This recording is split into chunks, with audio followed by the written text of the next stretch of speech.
All right, cool. It says we're live. Hello, everyone. I am here today with Mostly Connected. She's a YouTuber.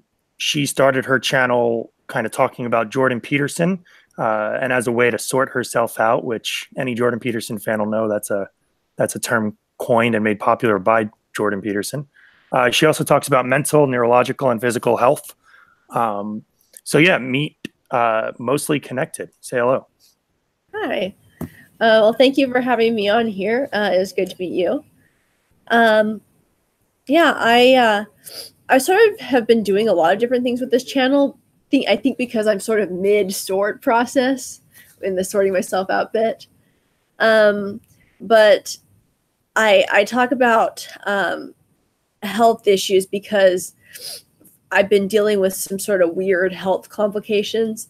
I thought for a while I was a little bit like Michaela Peterson. Now I think it's more that it's not that I have food sensitivities like she does the same way. It's more that I have food addictions that develop really easily and then tend to go off the rails for certain types of food. I think I'm basically a natural carbohydrate addict, so I have to be really, really careful what I eat. So like impulsive? Oh, yeah. Like, I did an elimination diet. I'm on a hangout. I can't talk. That was my mom. That's what happens when you live at your parents' house. I did a oh shoot. Okay, you so said I you did an elimination diet, yeah. Yeah, I did an elimination diet. I ate chicken, beef, and broccoli for a month.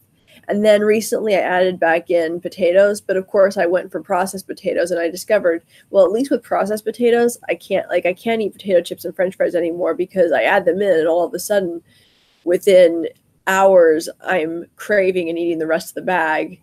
And, you know, I can tell I'm eating too much. And then I have to start asking myself, okay, well, if I can't eat potato chips in moderation, maybe I can't eat them. Yeah, let me know what you learned from this because that's exactly what happens to me. I spent a month on a decent diet, decided to celebrate with a slice of pizza, wound up eating a whole pie. So yeah, I guess that there's something with me, and I think it's different things for different people, but for me it might really be all of the starchy carbohydrates, including the potatoes, which would really stink, but at least if I know it, maybe I can, I'd like to be able to do things in moderation, but for some reason my body may just not let me. Yeah, no, I can relate. So is that what drew you to Peterson initially, or? No, actually. What happened was I started listening to Ben Shapiro because he was actually a conservative that I could stand listening to because I consider myself conservative, but it just seemed to me as if a lot of the conservatives were just kind of repeating the conservative talking points and but I felt like Ben Shapiro I feel like he tries to be objective, if you know what I mean. Yeah. And I saw that and really appreciated that about him. And so I started listening to his stuff. And then I started listening to other people from Daily Wire because at the time, I was trying to find a job but couldn't. And so there really wasn't anything to do but sit around and watch a lot of YouTube videos. So I did. And then I happened to stumble across, it's really funny. I stumbled across this video that had like 219 views when I went and checked on it months later. So I was, one of only 219 people who had seen it. And that was how I found Jordan Peterson, as opposed to all these, really viral videos. And at first I thought he was kind of weird because he was saying, ideologies are parasites. And I'd never heard the word ideology used that way to describe an overly closed mindset as opposed to just a particular paradigm of thinking. And so that really caught my attention, and I didn't quite agree with him on that. But but then later, since I've listened to him more now, I've kind of come to the conclusion that, well, he's using that word because there's not really another word to describe overly rigid belief systems that exists. I guess he could have said cults, but that tends to be applied to only whichever ideologies you don't like. So right, it's a very specific kind of behavior around an ideology. Yeah. So anyway, so he went with that and stuck with that, and that's the word he uses for that. But anyway, I thought he was weird at first, but then the YouTube algorithm fortunately kept suggesting clips to me, so I would watch the clips of him, and then I listened to other stuff, and that's when I really got into archetypes, because I love his archetypal analysis, and that's really what really made me interested in him, rather than just listening to whatever. Have you found Joseph Campbell? Have you gone down that yet?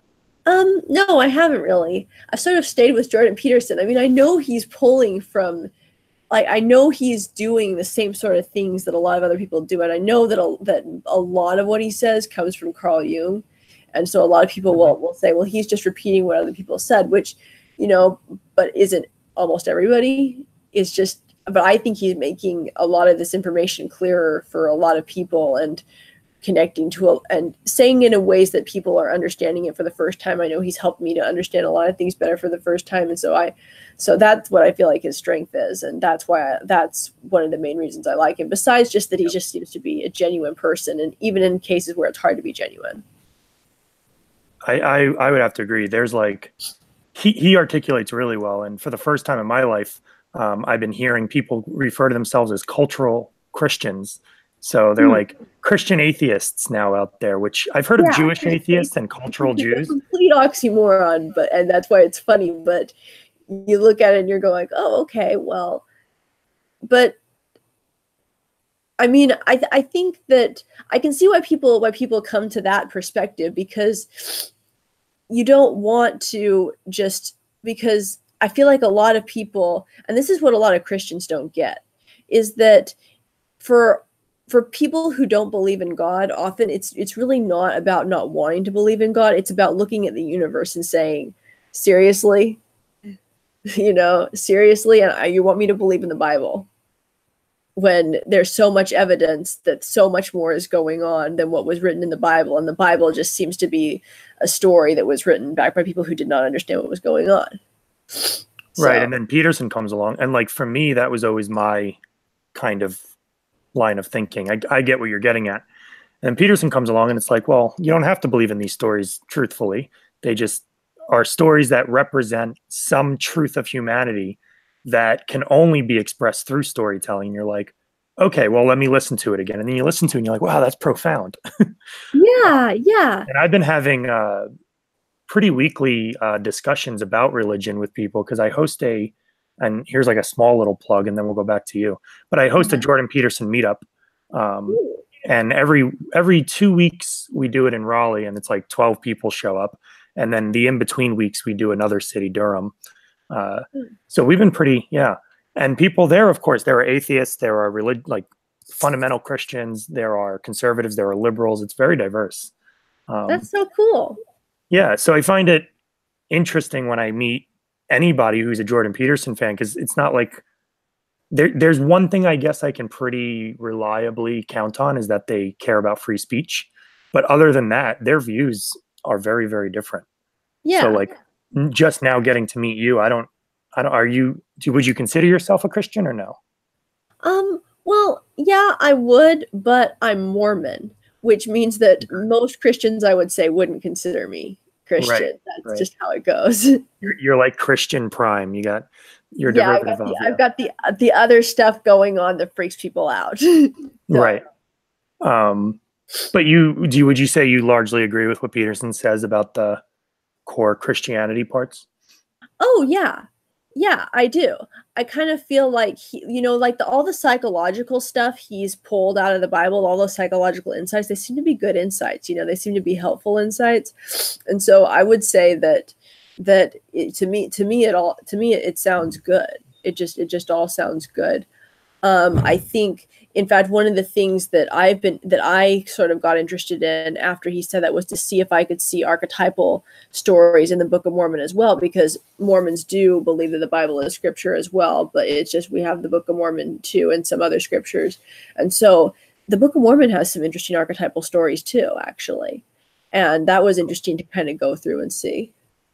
Yeah, I was handed a Book of Mormon a couple of weeks ago. I was stopped by these two girls in the city, and they were like, "Yeah, probably." Hey, why do you guys want to talk to me? And they're like, "Oh, we want to give you this book." And they started telling me about it. I took it.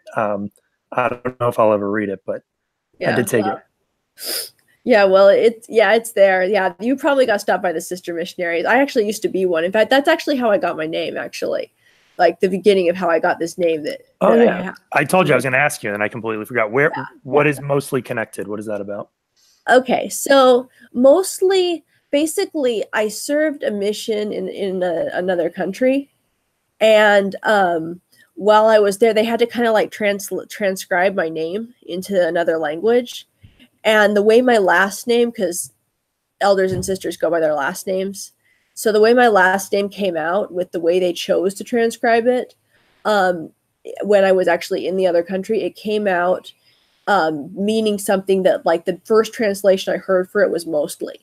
That's not actually the most accurate translation for it necessarily, but it was the first translation I heard for it, and so it kind of stuck in my mind that I was Sister Mostly, you know, that's how I could think about myself.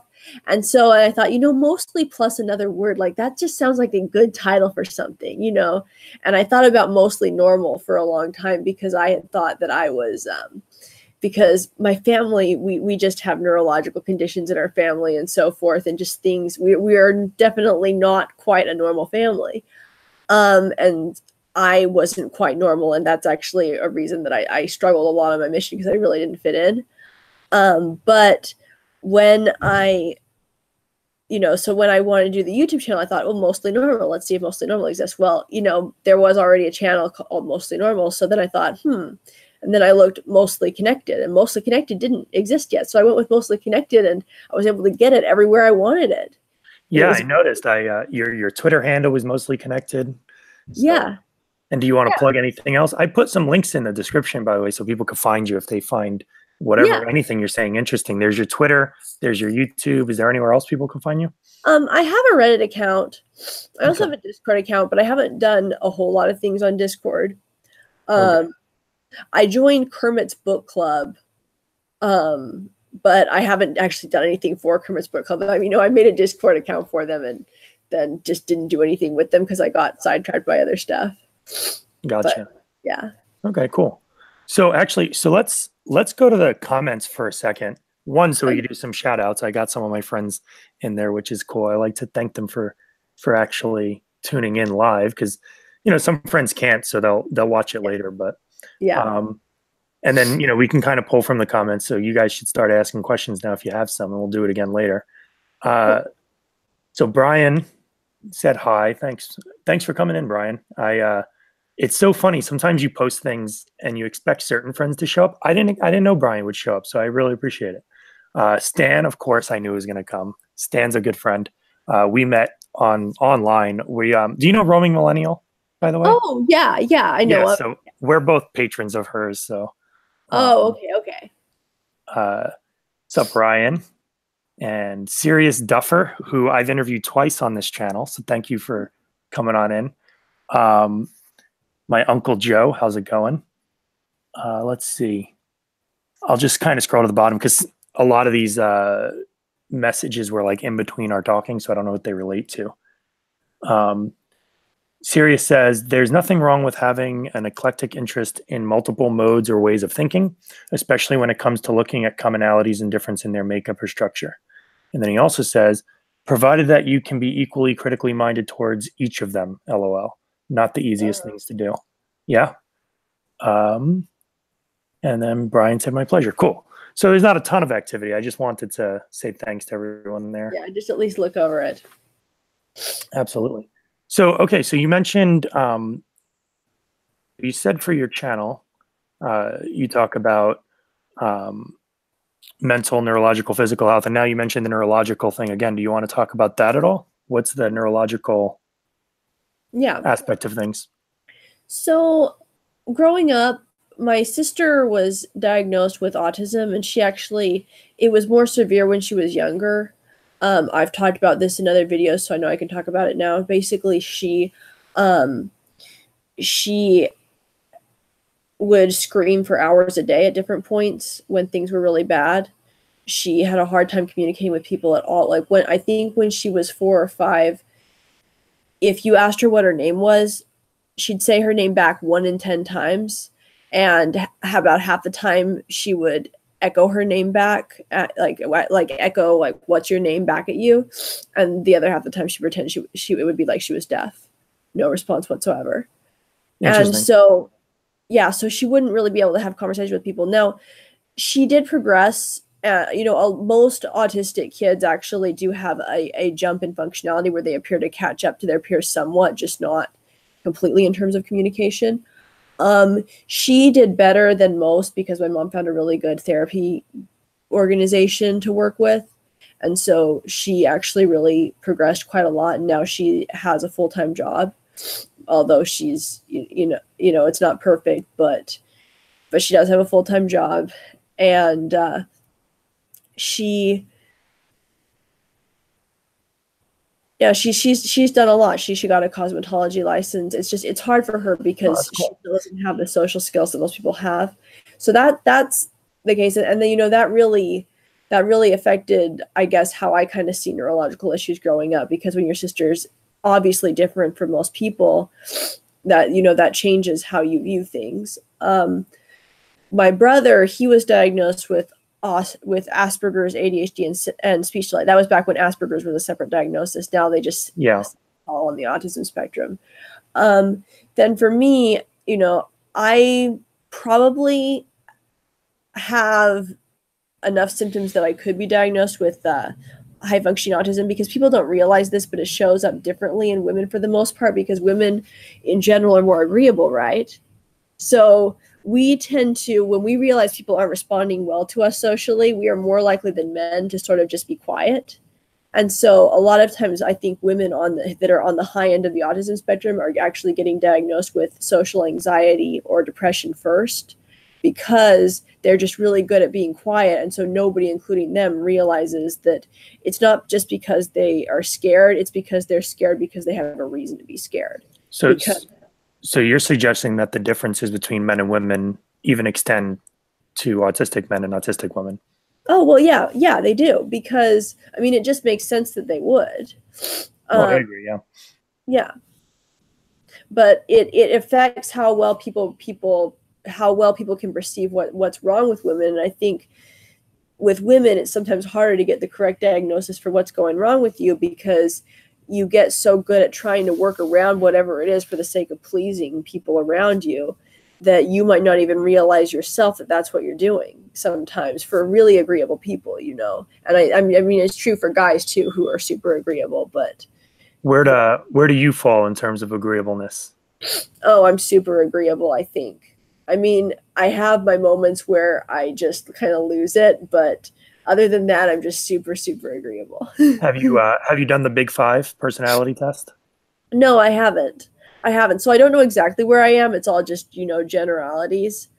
I think I'm, high in agreeableness and neuroticism. Extroversion, I honestly feel like, because of just the way my life has worked out, it's really hard for me to know where I fall on extroversion, because I spent so long being so afraid to talk to anybody that I just didn't talk to anybody. So that's really hard to tell. One of the best ways I've heard to measure, just a quick, like, are you extrovert or introvert, is, do you feel like your battery gets recharged by being around people, or do you feel that drains you and you have to be alone in order to get recharged? I actually feel like being around a lot of people, it depends. If I'm actually supposed to pay attention to any one person when I'm surrounded by a lot of people, that's stressful for me, because I think it has to do with sensory issues that I have, because I have a really hard time, if I'm surrounded by a whole bunch of noise, I have a really hard time talking to one specific person. That's why social gatherings are really hard for me. But being alone in a social environment, I'm fine with that. I can do that, no problem. I'm not worried about people staring at me, say. But the minute you ask me to talk to someone and everyone around me is talking super loud, that's the most stressful thing. Really stressful. That is interesting. So you mentioned your siblings have autism, and I'm really interested in that kind of stuff. Have you seen the movie Sunrise, S-O-N Rise?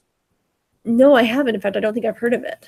Okay, I'd really recommend it. It's a movie based on a true story where a mom was trying to get help for her autistic son, and I guess this was like a long time ago, like maybe the 80s or maybe even the 70s, and all of the treatments were like electroshock therapy, like all these just really these things that she couldn't stand seeing her son go through. So Uh-huh. she worked with him pretty much every day and developed a whole system on how to reach him. Mhm. And he got better, relapsed once, and then they did it again, and he got better. And apparently, as an adult, he nobody can detect any amount of autism. He's a normally, Wow. yeah, his social functions just went complete normal. So it's a, yeah, it's a really interesting case study. So if you're into that kind of stuff, Sunrise is it's a movie. It's not a documentary, so Yeah. it's told like a drama, but Yeah. it's really really good. So I recommend Yeah. it. Super interesting. Yeah. Yeah, I mean, I think my mom is kind of like that, to be honest, because she scoured for information for years until she found something and then just went with it, and she found a superior program, and it made a really big difference for my sister. So, I mean, it's not the same because my sister, you can still tell, she still has Asperger's, but it's not it's not to the level that people would have expected just from seeing her as a kid. That's for sure. So. Yeah. Where are you from around? I hear a bit of a when you say not NOT, it sounds like Jordan Peterson. Huh, that's interesting because actually I'm about as far from Canada as I could be in the mainland United States. Um, I'm in Texas. Oh, I okay, grew that's up cool. in Texas. But my accent is a bit all over the place, I guess, because my mom grew up all over the East Coast mostly. My dad grew up in California. And so then I grew up here in Texas, but I live in a big city, so people are from everywhere. And Yeah, I'm guessing they don't all sound like Southerners. yeah, they don't. They don't. You have to drive about like 20 minutes out in whatever direction, and that's when you start to hear people who sound like your stereotypical Texans. Yeah. Yeah, yeah, Texas is huge. So, yeah, I was just wondering. I heard not, and I've been listening to a lot of Jordan Peterson. There's this Oh yeah. channel, I can't think of the name of it, but there's this guy who does Jordan Peterson impression. Uh-huh. And if you look it up later, just look up Jordan Peterson reads the three. What is it? Isn't it the three pigs? The three little pigs? Probably, yeah. They're Uh, three it's bears. very funny. What am I thinking of? The three and the There's one builds the three. brick house. What's the title of the Yeah, book? yeah, the How am I three drawing? pigs. The three It's the pigs. three pigs. Just Okay. like there could be like Goldilocks and the three bears. That's another one. Three is of course the thematic number. Yep. Three is a magical number in storytelling. Yeah. Oh, so you have a question here from Sirius Duffer. And he says, what are some topics that Mostly Connected has experienced the greatest shifts in her ways of thinking about? Or I think he meant or in how she views them in the wider world. Huh. That's cool. Yeah, I guess the biggest thing honestly is my church because I went through these like massive shifts with regards to my church. Because I grew up relatively isolated. One thing my mom did is because I had issues. Everybody knew I had symptoms of ADHD when I was a kid, and so basically what happened was, and then of course with my siblings, so we ended up homeschooled not because my mom was trying to be extra weird, but just because the regular school environment just did not work out so well for us. So we ended up homeschooled, and with that combined with, I guess, just our weird family culture anyway, we just were relatively isolated. And so because of that, I never really like integrated my like church culture with like the world culture necessarily. And so I've always felt like I have like this like go between type of a thing where my church views things one way, like in church cultures things mean one thing, and then you go out and everywhere else things are different.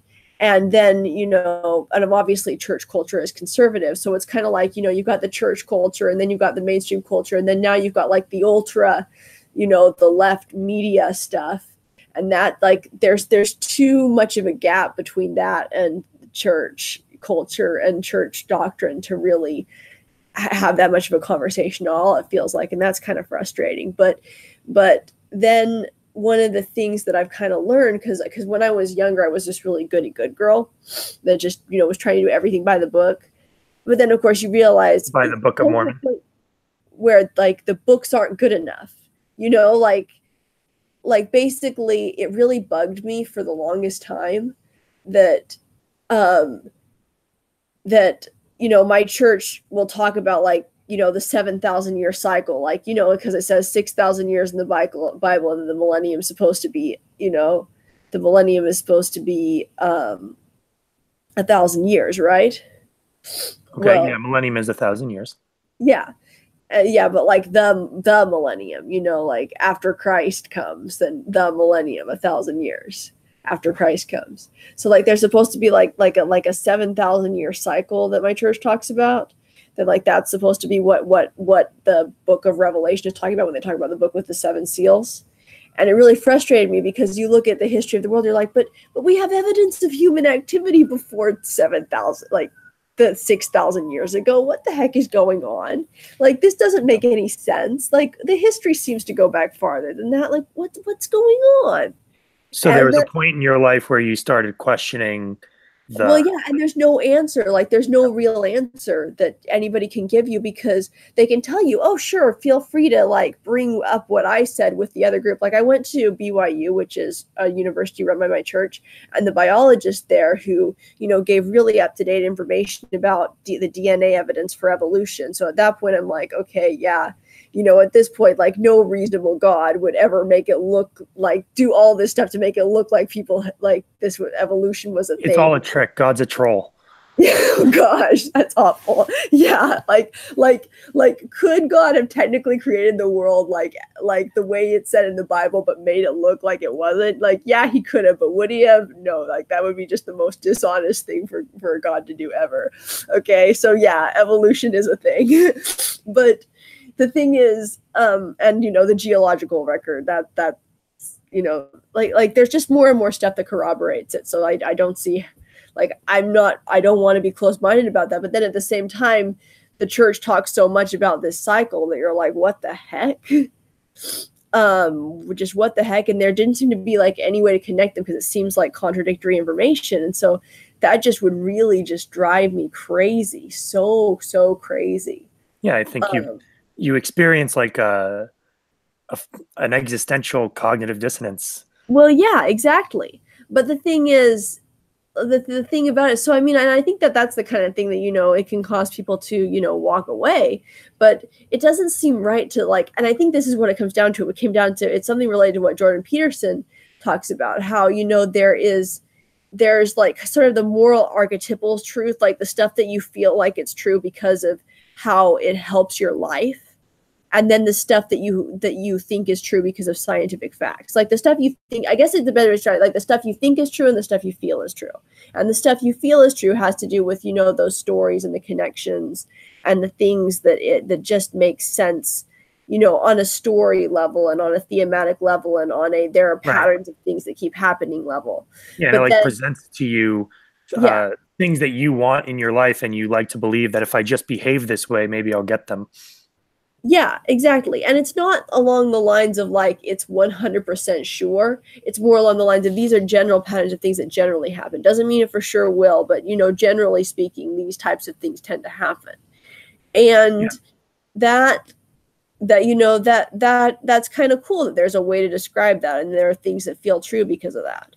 And then there's factual knowledge, but factual knowledge that also, the more the more facts the more certain you are that you're doing the things you're doing are actually productive, if you know what I'm saying. So yeah, because you can measure it. Two different ways of, I guess, storing and dealing with information in the world, and so two different concepts of what truth actually means. But I do think, and this is something that I've thought for a while after listening to Jordan B. Peterson, that you need to find a way to try to connect the two if you can, because the archetypal patterns that we're seeing, like there has to be a scientific reason for why those patterns exist that's discoverable.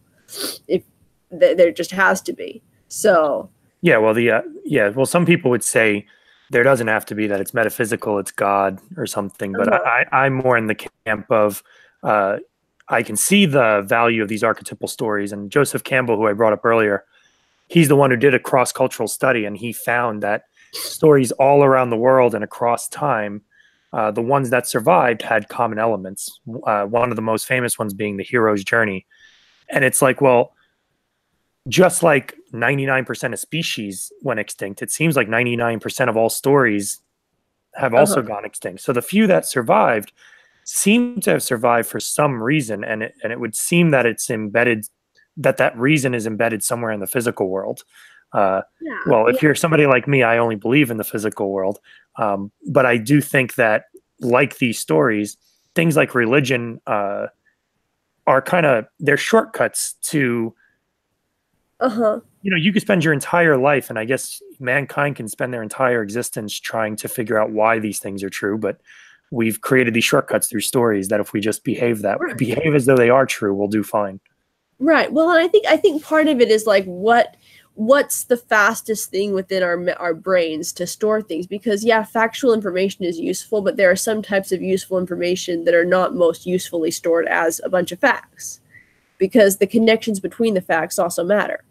Like my name, for my channel, Mostly Connected, okay?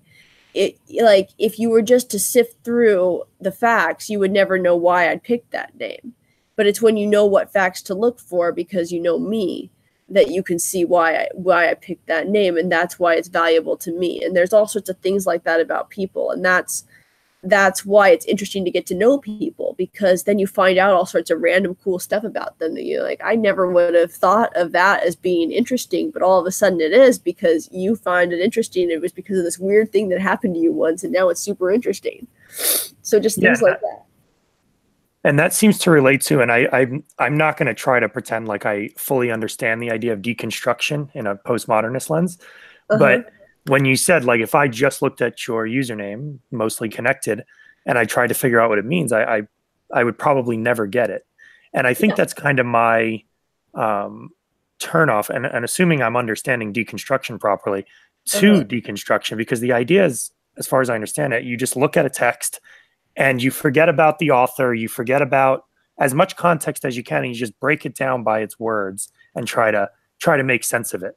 And it's like, no, I think there's much more to it. If you don't know who the author of a book is, you probably don't actually understand what the book means.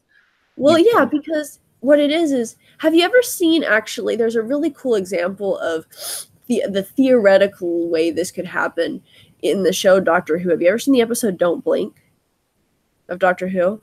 No, I've only seen a few episodes of Doctor Who. Oh gosh, you need to see the episode Don't Blink, because it's like I think, like, somebody put on like the Netflix reviews when I was watching these series. Somebody put, if you don't like the episode Don't Blink, you simply won't enjoy the show. So basically, I feel like it's the example episode. But in that episode, what's happened is that, actually, I think it's like somehow it's a metaphorical episode for cults, actually, because basically what it is, there are these, like, it's completely improbable, right? Because you've got these stone creatures that they're called weeping angels, and basically they're angel statues, where, like, there's, like, you see them and they're always like this, with their hands covering their eyes and their face pointed down, and they've got these wings on their backs, and they're stone angels, like, so you'd see them like in a garden, like around the fountains and the flower beds, right?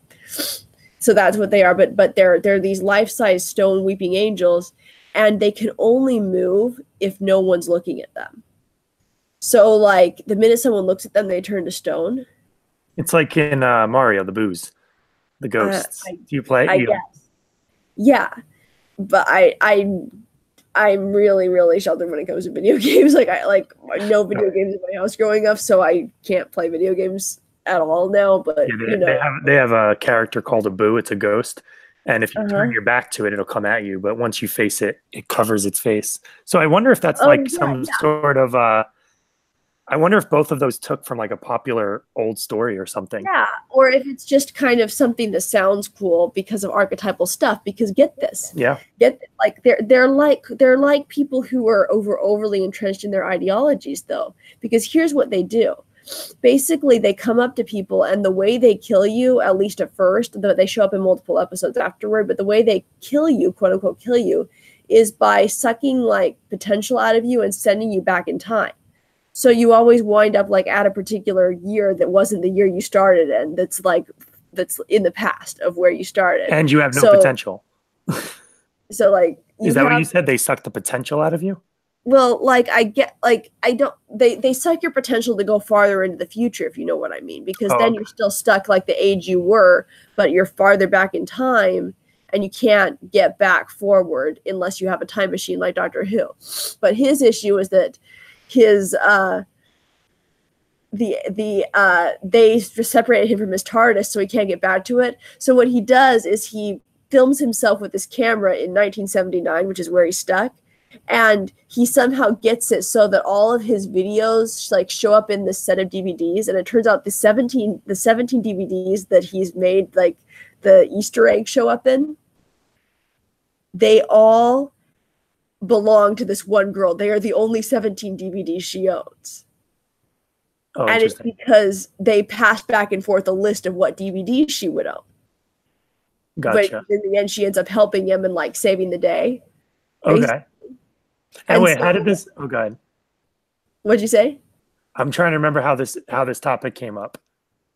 Oh, we were talking about like random connections. The point is that Yeah. like his messages are like really cryptic and weird because it's like he films like one half of a conversation that he basically has with her, even though she's writing the other half down on a piece of paper.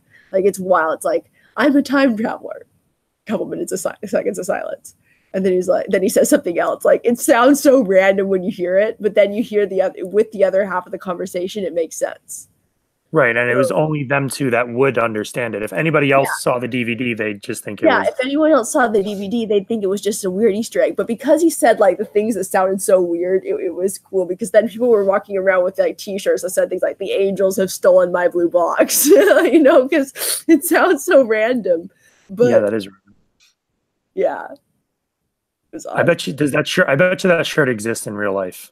The Oh, I bet angels it have does. stolen my blue If it box. doesn't, it totally should because people would know what it was now. See, that's the thing. I'm gonna People look know that up what it later. is. The angels have stolen my blue box. Pretty much everybody that knows me well says I should watch Doctor Who, and I haven't listened to them yet. So now it's come up by somebody who doesn't know me well. I think Oh, I need to just go watch okay. Doctor Yeah, Who. I think you do. Well, people have told me I should listen to Doctor Who for a while, and actually, like based on some weird things that have been happening to me lately, I'm kind of like, I need to watch Doctor Who season. I think it's season 6.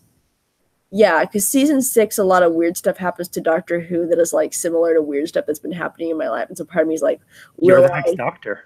Obviously, you're the next Doctor. Oh gosh, yeah, the Doctor's gonna turn female. Yeah, right.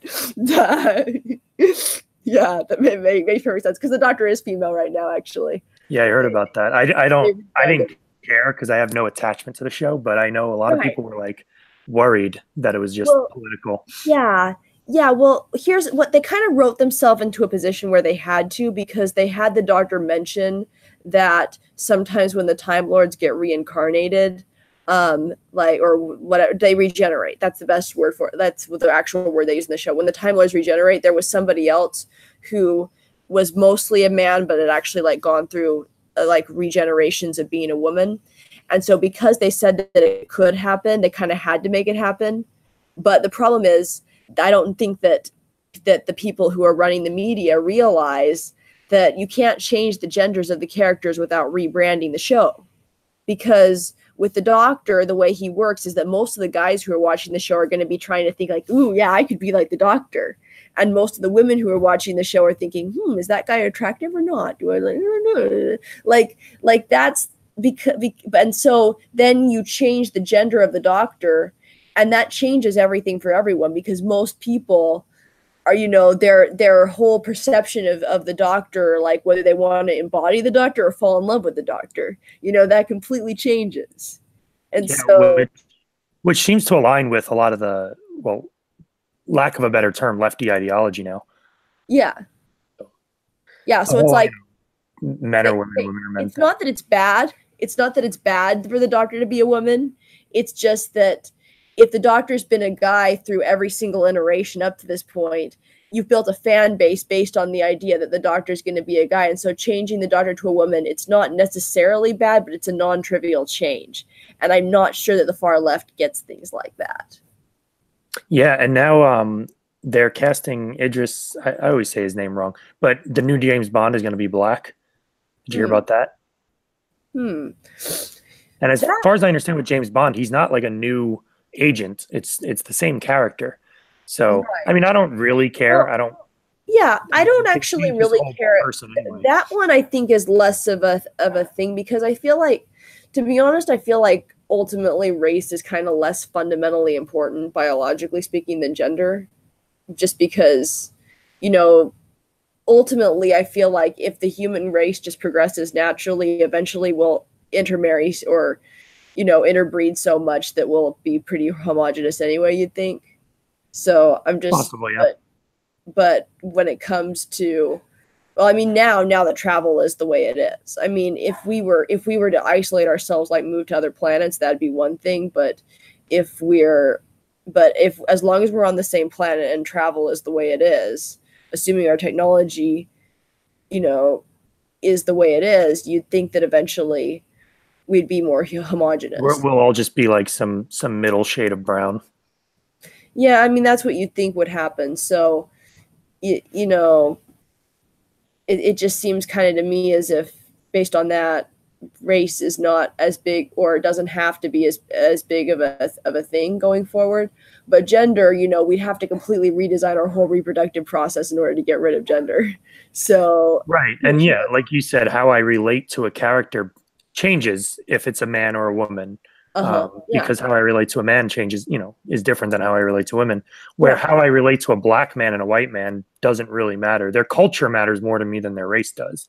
yeah. Well, I So think, but it is true that, and this is something that I need to talk about on my channel more. It is true that the issue with black characters and the reason they're not used, like the reason it's harder to get people to follow a black character is because there's a societal default image that does exist, and the default image is white. So there's kind of this idea that, okay, the majority of people in the United States are white.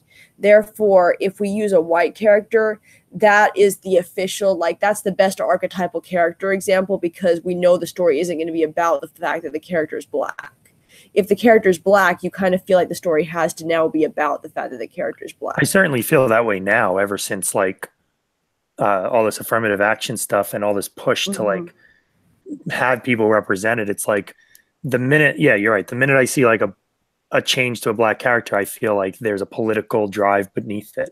Where I kind of hope with the new James Bond, they don't really talk about the race because as far as I know, I'm not like a huge James Bond buff or anything, but as far as I know, I don't think James Bond's race is really a topic. So if it all of a sudden becomes a topic, that will be strange to me. Yeah, well, I don't think like the only way it could be a topic is if he's like infiltrating some like racist organization, right? You'd think. Yeah, but if the next James Bond is about James Bond taking out Nazis and like KKK, that's totally propaganda. I'm convinced. Oh, I think I lost you. Well, so mostly connected is frozen. Let me hit her up. I will go to the questions whenever she connects back.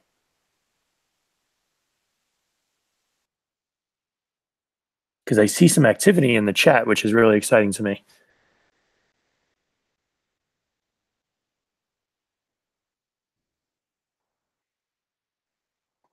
A minute, connection issues. Let me hit her up and see what's going on.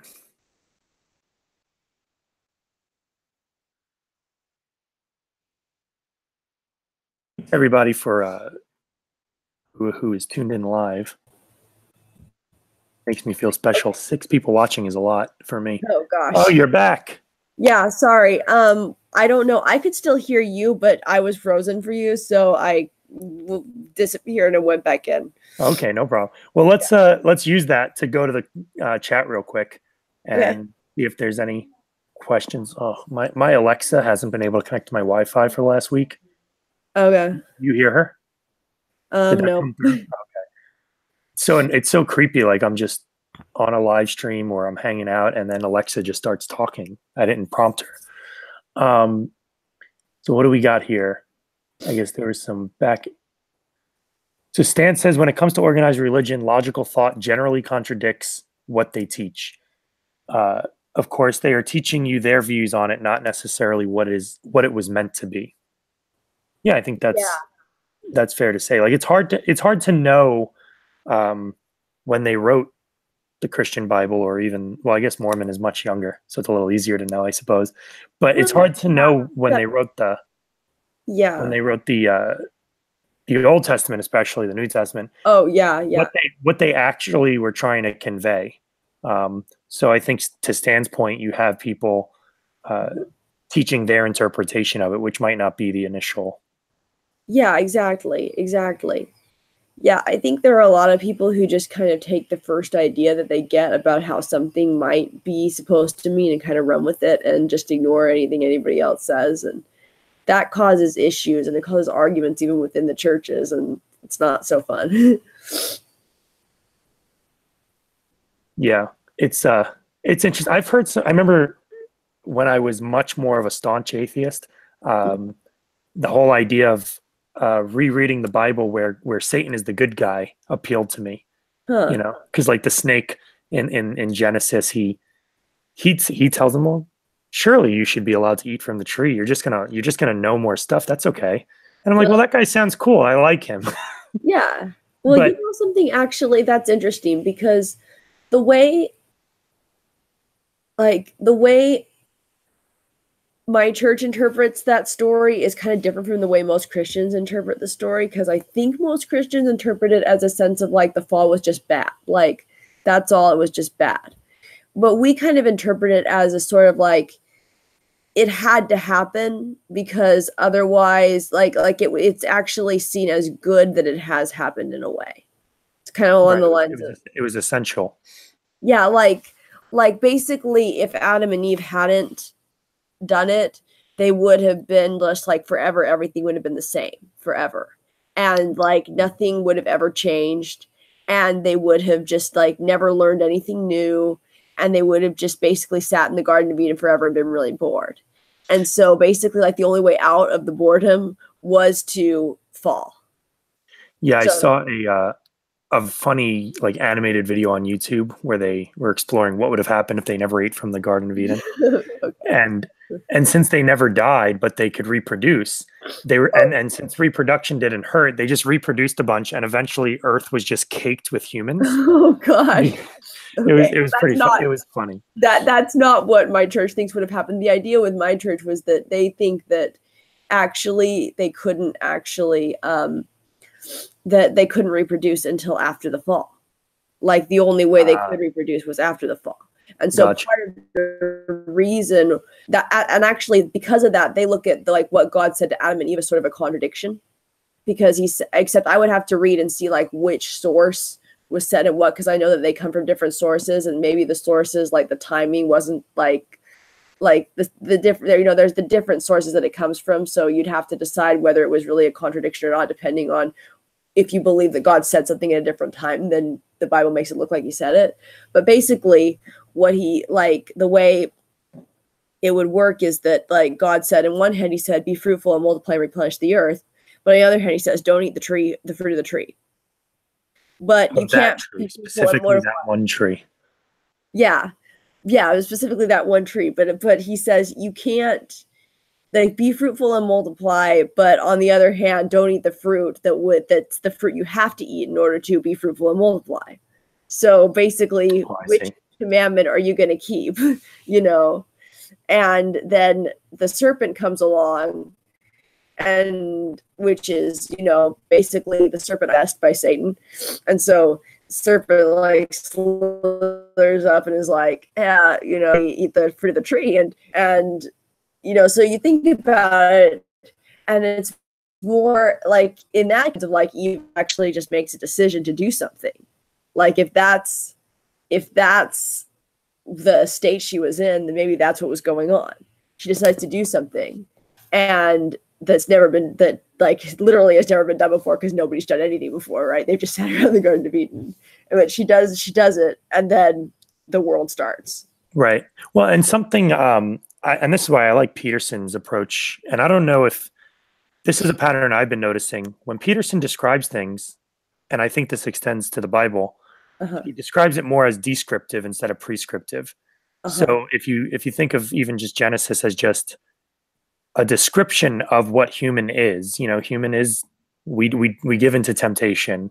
You know, you and your carbs, right? You so the carbs are your snake, and it's like, you know, from your story earlier, and it's just like if I think of it as descriptive, then it's just like a beautiful story that describes kind of the state Uh-huh. of man. But Yeah. if I think of it as prescriptive, like actual, like a then I start to think of it as like scientific, and I'm like, there's no way in hell that really happened. But as a metaphor, I think it works. Yeah, well, I think like I like used to spend all this time thinking like how the heck could this like theoretically have happened?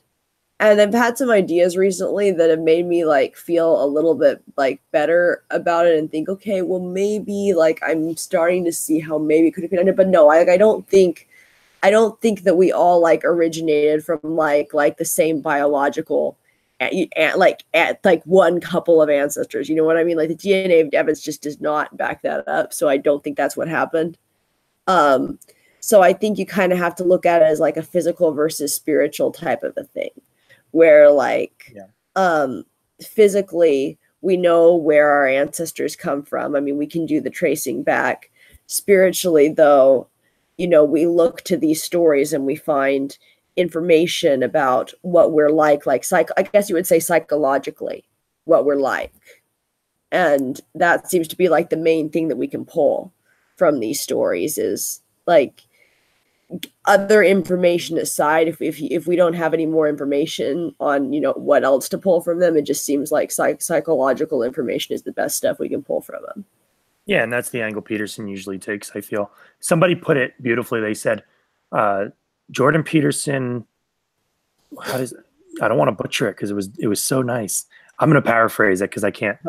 It was something along the lines of like Jordan Peterson looks at the Bible through the lens of psychology, not the other way around. So the other way around would be, you know, your fundamental religious person is going to look at your psychology through the lens of the Bible, where he looks at the Bible through the Yeah, lens of and that's psychology, and kind I of a like bad it. idea, actually, Yeah. because I have a real problem with people who, and see, this is partly because I'm Mormon, but I have a real problem with people who take their first premise as the Bible is completely perfect, and that's like their premise because that's not the way the Bible works. First of all, it's a compilation of a bunch of different books, and there are all sorts of weird contradictory stuff in the Bible, and it's not, the Bible is not perfect in a sense of like some fixed way, you know, like where everything just lines up and you know what everything means. Like, no, that's never how the Bible is going to work. Yeah. And you know, that's the first thing, but that's even if you don't account for the idea that we have, which is you can't expect that, you know, God would just stop talking to people if he was talking to people like all the way up through a certain point, and then, oh wait, Jesus Christ comes, but then he's not around anymore telling people what to do, but yet you're still gonna not talk to people anymore. I mean, that's just weird. It's You know? suspicious. Yeah. Yeah, yeah, exactly. And so the idea is that no, God has not stopped talking to people. That if he does, it's because like he sort of like, I guess the way I'd put it is he sort of ran out of things that he could say to people given the level of like faith and belief they have at the level of readiness, maybe is the best word. So he just kind of had to, you know, stop. He had to stop talking. Couldn't accept any more information. But the minute they can, it's like, oh yeah, I haven't stopped talking to you. Here's more information. And I think that's what you see like with the patterns of these stories. Because if you look at the patterns in these stories, now you see things like I was saying with that Doctor Who episode with the Weeping Angels. They're kind of like cults or cultists. You know, they warp you into your worldview, and the next thing you know, you're living like it's in 1979, even though it's modern era, and you know, you don't want to be living like that, but that's their cultish worldview, and there you are. And the way the way you defeat the Weeping Angels at the end, the way they defeat them is by like making the TARDIS disappear right when the angels are all trying to get into it. And so then the angels have to look at each other. And that's what you do with cultists too. Because the minute they're looking at each other, they just start fighting each other. They don't pay attention to you. What was the last thing you said? You broke up. The minute you're looking at each other, what? Oh, the minute the cultists fight each other, they're not paying attention to you, right? Because they'll never do anything except argue with each other for the rest of their lives, right? That is true. That's like that episode of. Did you see that episode of South Park where like they're in the future and everyone's an atheist, but they're all arguing about which is the right form of atheism? Oh gosh, that sounds hilarious. Yeah. So speaking of Doctor Who, in the chat there's a few fans. Brian says Doctor Who is the best. My cousin, she says Doctor Who Don't Blink is awesome. Sirius Duffer says David Tennant is the best Doctor. See, I don't know who that is, but apparently Brian met him. Yeah, you've got to look into the Doctors, because like there's the 3 great Doctors. Okay, there's like the first Doctor after they revived the show. Then there is Dave, who is people think was the most attractive, and he is a really good actor. And then there's Matt Smith. Matt Smith's also really good. I like David Tennant and Matt Smith equally, actually. I think they're both really good. But they're different. So because when they change the actor, they change the Doctor's personality a little bit too. They kind of just go with what works with the actor and what the show needed at the time. So you have somebody who's different, but it's basically just somebody who steps in and says, now I'm the Doctor. And and it's a total cop out, because it's so that they can just keep the show going forever. But that's what they do. It's great. Yeah, I will have to watch it, and then maybe I'll become one of these, because I'm pretty much everybody who watches Doctor Who, it is kind of a cult in itself. They're all like, you don't watch Doctor Who, it's kind of oh my gosh. Doctor Who are kind of like Dr. Peterson fans. Yeah. Well, I have actually, like, you think about it, like, I'm the Doctor. Like, well, what's funny about it too is like he never actually tells you his name. He's like, I'm just the Doctor. Like, I'm just the Doctor. Like people keep asking him. Is that where the Who comes from? Because people ask him Doctor Who, and he never actually says who he is. If they ever end the season, like the series, that'd be hilarious. Oh my god, that sounds like it'd be a good parody. Somebody should make that, and they should get Peterson to like contribute like 10 minutes of his time to the video. I think that'd be great. That'd be hilarious. That's too funny. So Sirius Duffer, earlier when we were talking about in Mario, how like there's the ghost that acts a lot like those statues you were talking about. He said, I'd imagine that the origin of the gameplay mechanic comes from the process through which the prey can become the predator. Or in Petersonian terms, you have to look at the monster so it doesn't sneak up behind you and kill you. And that is something I feel like Peterson would say. Yeah, exactly. If you see the monster and really look at it, you can see the thing that scares you and start to think of ways to combat it. So now there you go. Sirius Duffer, you wanna work on a video with me? We should analyze Super Mario Brothers through the lens of Jordan Peterson. Yeah, that's awesome. You should do it. Yeah, and then Stan agreed that the episode you described was really good. Blah blah blah. What else is in here? Unless people start. There's the good stuff in here, but it's like we're so far removed from that conversation. Okay, yeah. So Brian says Doctor is not an actor. Doctor is a principle. I think all doctors are awesome from the beginning. And he says Doctor is a principle of being at the right time with the right people at the right place to save the world. Is this from the show? Is that a quote? Maybe. I don't know. It's not from a place in the show that I've heard, but that's awesome. I like that. That's like it's like God. It's like God is not. It's like thinking about God as a principle rather than a person. And so like the Doctor is like a principle rather than a person. I don't know. I think that's actually a really cool idea. Doctor Who as a concept. I'm telling you, if people 2,000 years from now start watching Doctor Who, they might think it was a religion. Well, yeah. Well, it's getting to the point where it's really hard to tell the difference between entertainment and religion, if you know what I mean. Because I feel like people get equally upset. Like people get so obsessed with their entertainment. It's funny. That is true. Like, do you have an example? Well, I mean, you think about. I mean, I guess this isn't quite the same, but sports, because sports are kind of like entertainment, because you watch them for because they entertain you when you watch them, if you know what I mean. You know how people get super obsessed about their sports team, or like they get super obsessed about their show, and if you like your show better, they get really annoyed. That Oh I feel yeah, like yeah. shows and sports teams. Right. I see what you're saying. It's like no, Lost is better than Fringe. I don't know if you've seen any of those, but I that was a haven't seen huge Fringe. I Lost saw the fan. first few episodes of Lost. It was frustrating though because I didn't feel like it was as deep as people thought it was. When I finally watched it, and I was like, "Oh, this isn't as interesting. Like, this isn't as deep as I thought it was." I guess. Like, I had this like hyped up idea in my mind of what Lost would be like, and I watched I it. think once you get past season one is great, but it doesn't seem like a Doctor Who kind of show or a Black Mirror kind of show. Not in season one. After season one is when it all just starts to get crazy. And what's interesting is in one of the later seasons, um, they actually start time hopping, and that's what I'm talking about. So it does get really sci-fi and really deep. That does sound really cool, actually. And they start revisiting some of the areas and some of the scenes from season one. So you're right. Like season one just feels like a really boring. There's some weird things that you're like, well, that's weird. Yeah, I wonder what I that's kind of felt like it was like the pilot episode was really interesting, you know, I like because there's this monster that's like it is, and then after that it just gets really quiet, and you're like, what the heck? Yep. But you know, you learn a lot more about the smoke monster. okay. Yeah, I should probably just get more into Lost then, and I should probably rewatch some Doctor Who stuff because Doctor Who is kind of cool, and maybe watch some Black Mirror stuff because what I'm noticing is that like these thematic elements that I'm seeing over and over again in these stories, they're actually in some ways they're actually helpful to me. Like I never thought that I would feel this way about fiction, but I kind of feel like all of the fiction I've ever read is sort of turning into my Bible recently. It's the weirdest thing.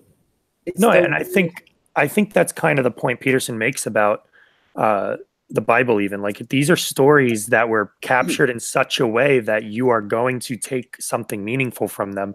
And he even says when you go to a movie and you watch a movie, you're having a religious experience because you're just seeing a bunch of moving colors and pictures, but somehow you're getting meaning from that and you're incorporating it into your own psychology and your own life. So I'm with you. I think for a while I blocked it out. Like I thought, I got really just stuck on if it's not scientifically true, if I can't write a proof or like have an equation or something, then it didn't matter. But then, you go to a movie and at least for me, my experience leaving a movie or reading a good book is I feel like a different person. And, maybe it's temporary, but I certainly feel that. So I think I know what you're talking about. Yeah. Well, I guess the question is, I guess it goes back to like the metaphorical truth from Star Wars. Can you trust your feelings or not? Because if you can't trust your feelings or like at least learn how to trust your feelings more and more, then what can you trust? And it's hard to trust your feelings because your feelings can be deceived really easily. Why would people so disagree with each other so much if they couldn't? But at the same time, you've got to be able to say, well, how could I get to a place where I can trust my feelings more than I can right now, at least, because feelings are important. Feelings are what makes life worth living, really. I mean, if you didn't feel anything, you wouldn't be interested. I mean, because to be interested is to feel something, right? You wouldn't be interested in facts unless you had the feeling of being interested in facts. So there you go. Yeah. And I think, because I've been thinking about that too. And it's funny you said not worth living, which is part of a Socrates quote, right? The unexamined life is not worth living.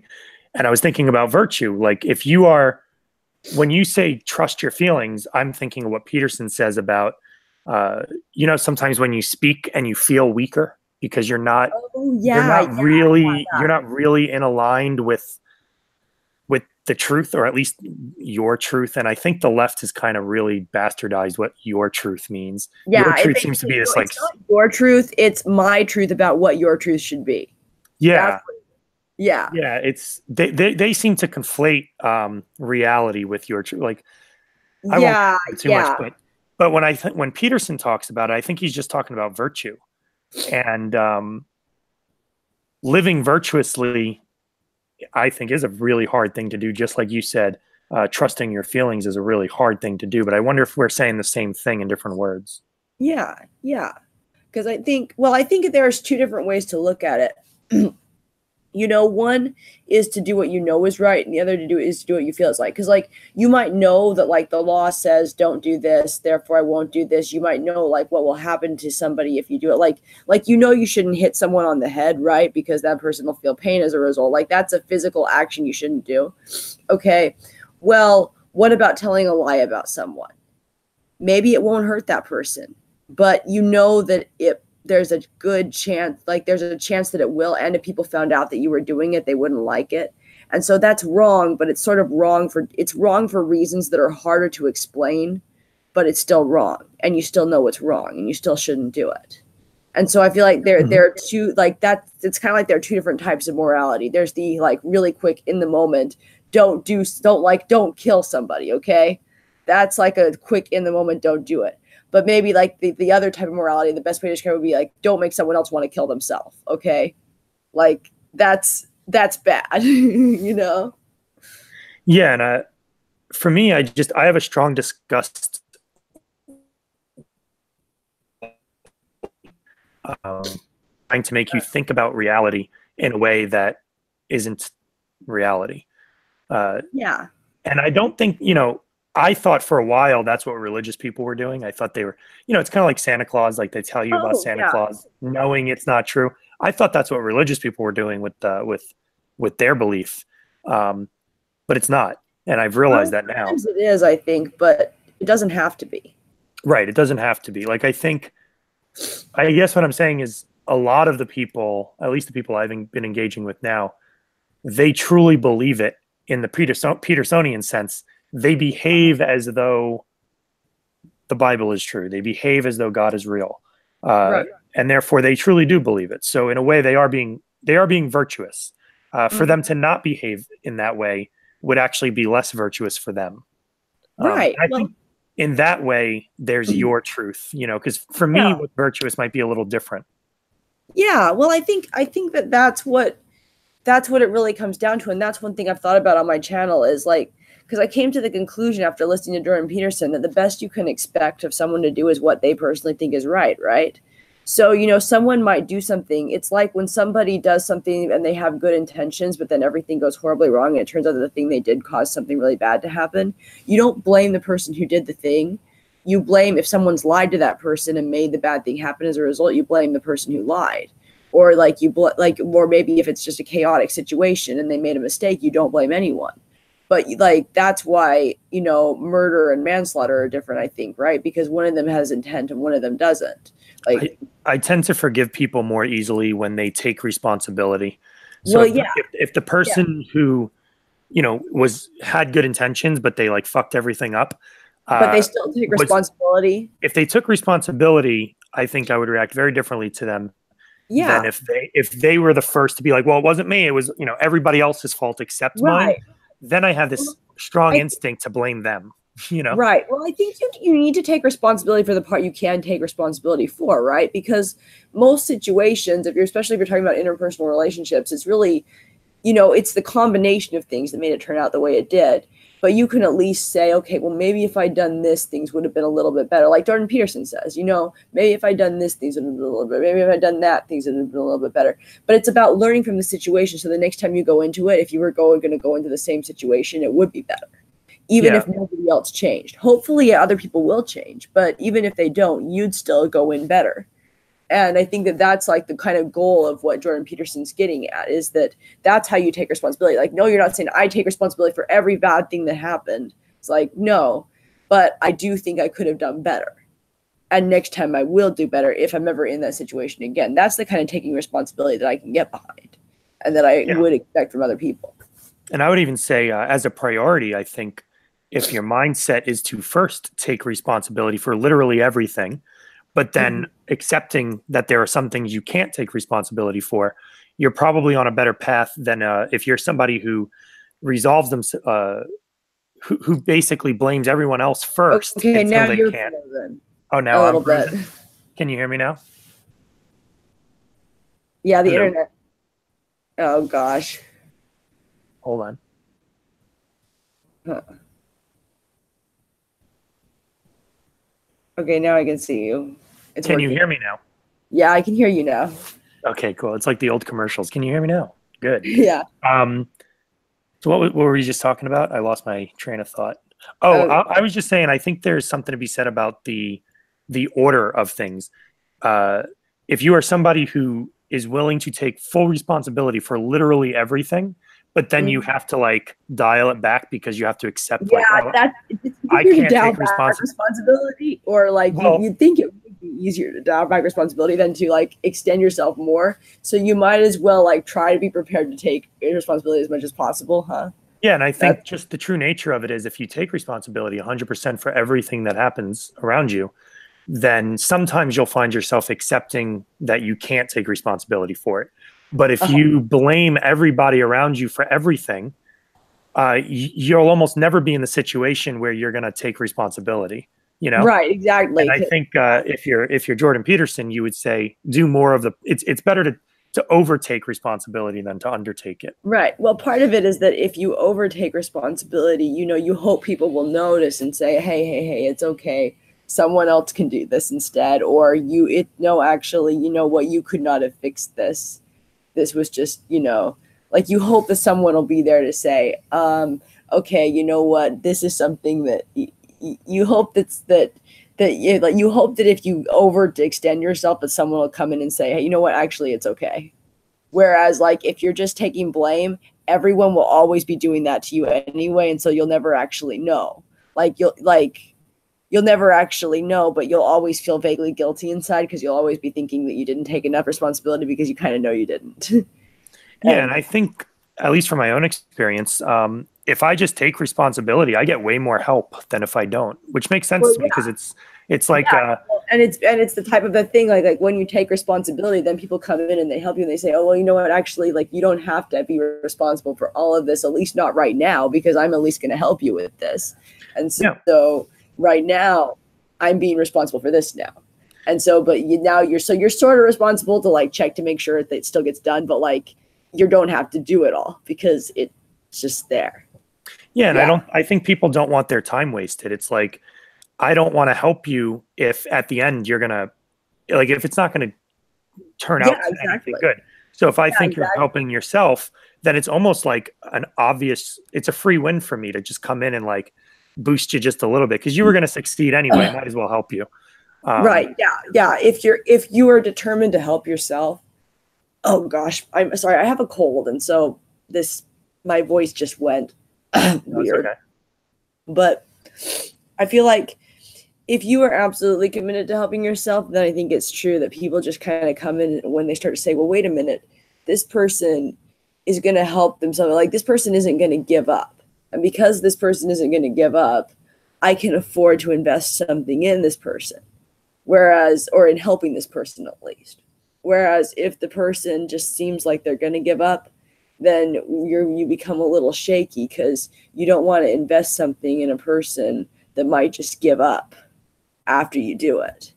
And that's the problem with helping people. You want to help people, but you also don't want to waste time on a person that isn't going to be helped. Yeah, no, exactly. And how do you want to grab water or something? Oh yeah, yeah, that might actually make things better. Do you mind if I just step away for a minute? No, And no, no. I'm going to talk to some people in the chat. okay, awesome. Great. Be back right back. Okay. So I see Stan left. See you, Stan. I see Duffer left. See you, Duffer. I guess we are at an hour and 15 minutes. I don't like to put caps on these things because I just think they're fun conversations and anybody can be a part of them if they want. Oh, of course you'd bring up X-Files, Amanda. Uh, they all bit from the X-Files. Yeah, it's true. X-Files been around a long time. And you could even say that X-Files took some from Twilight Zone. Twilight Zone had a lot of great thought experiments and writing prompts when it came to their shows. Oh, look at that. Serious Duffer said, which bit from the Twilight Zone? I feel validated. And you guys are having some back and forth talk. Awesome. That should be common sense, but common sense isn't that common. Yeah, well, I don't know what you were talking to when you said that, but it's true. Common sense is not that common. Amanda said, passing the buck shows a lot about a person. I agree people should take responsibility for their actions, good or bad. Yep. Yeah, my point to that was just if you actually take full responsibility for your actions, even when that seems unreasonable, uh, you're bound to end up in a place where the amount of responsibility that you should be taken, you'll find that spot. But if you start by passing the buck, I don't think you're ever gonna budge. And then it was happenstance. I think it's going great. Oh, thanks, Uncle Joe. Okay, welcome back. I kept them. Oh, I kept them. Works well enough. Oh well, welcome back to your voice. Glad to have that back. So where do you see yourself kind of politically? Are you more, or are you apolitical? Like, what's your stance on all that? Well, I think I'm kind of I feel a lot like Dr. Peterson, actually. I think personality-wise, I'm a lot like him. The difference is that I grew up in a very conservative household. I kind of see where the conservatives are coming from, and I think I'm more sympathetic towards the conservatives just because I think like my natural liberal sympathies attach themselves to the people around me, and they were all conservatives. But the way I kind of see it at this point is that I feel like the main thing that I'm concerned about, it isn't so much like being conservative. It's more about like, can we like please analyze all the changes that the liberal side of society has made to society recently and see how many of them are actually good, like to what extent they're actually good, and like what negative side effects have happened. Because I feel like part of the problem with the rapid progress we made, like not even like changes that we've made to society, but just like the effects of technology, is that we've gotten to the point where we made all these really good changes, right? But we look back, but then why are we so depressed? Well, I think that has to do with these negative side effects that we are not fully aware of and not taking into account. And because we're not looking into them and figuring out what they are and trying to resolve them, that's why we've got all these issues in society right now. Because yeah, we're doing better than we ever have, and yet we're so miserable. And there has to be a reason for that. And I think it's all these negative side effects of things that we're not taking into account that are messing with our lives and causing us problems. Yeah, absolutely. And for me, like I have a sense of what it means when like a progressive movement is trying to make change and the conservatives are like, no. And if you keep pushing, we're going to kill you. Right. I have a sense of what that looks like. What I'm shocked at is, I try to compare this to some of the stuff I read in history books. And it seems like we have a movement now where it's like, hey, we want this change. And the conservatives are like, slow down. But the left is like, no, we want this change. And if you're not on board, we're going to kill you. Now, so it's just weird. Like my brain knows how to reconcile, we're trying to do this drastic change. And the people saying no are the ones that are getting kind of crazy. I don't understand this. We want to make the change. Kind of crazy. Yeah, and we're the ones being dogmatic about it. Like it's just backwards to me, I think it is backwards. It is backwards from what you would usually imagine happening. But I think what it is it's kind of like, yeah, everything's backwards from the way it usually works, isn't it? This is unusual. Well, I wonder, and I know that it angers people. It angers anybody to be compared to Nazis, obviously. But I do think the Nazis would have been considered progressive. They were the ones changing the status quo. They were changing the world in favor of what they saw as like the utopia, right? Like they were bringing about what they thought as positive change, which is we're going to get rid of all the subpar genetic material. They thought. Right. And they had all these brand new ideas and they were kind of stampeding. And if anybody didn't agree, well, then you were in the way. You were unconsequential. Yeah, and then you ended up in the same concentration camps as the subpar genetic material. Yeah. Yeah. So it's like, yeah, I don't know. I'm just trying to like, and I get Jordan Peterson's obsession with totalitarian government and why he's kind of, I don't know if he's afraid of the left. I guess he is. Well, yeah. But he says the left should be afraid of him. Well, yeah, they should actually. They should, because I feel like they're actually like, okay, here's what I think about the people who write hit pieces about Jordan Peterson. They like make themselves look stupid and don't even realize it. Because like their bubble is just going to congratulate them. But the bubble, I think, is about to shrink drastically, actually. And that's going to be a problem for them, because I think what they're going to find out is that then it's not even that they're like, there's not even just one bubble. There's a bunch of bubbles, because like the leftists can't agree with each other. They pretend they can because they have a common enemy. But what happens when the bubbles start to shrink? And I think that's what's going to start happening, when you're going to find out that the coalition of leftists that you thought was this great coalition of leftists is really just a bunch of bubbles that can't talk to anybody. And yeah, so I think they should be afraid of him, because I don't think that they have the united strength to deal with reality when it hits them. And I think reality is coming. It's interesting when you said a common enemy. It made me think, if we're individualists, right, which is what Peterson pushes for, what's our common enemy? Well, individualist common enemy would just be the world. So almost by default, if you are an individualist, we are all on the same team, because we're all combating the same thing, which is the struggle that we go through just navigating this crazy ass universe. Yeah. I think you're right. So maybe in some odd way, you can make a case for individualism being the biggest uniter of people.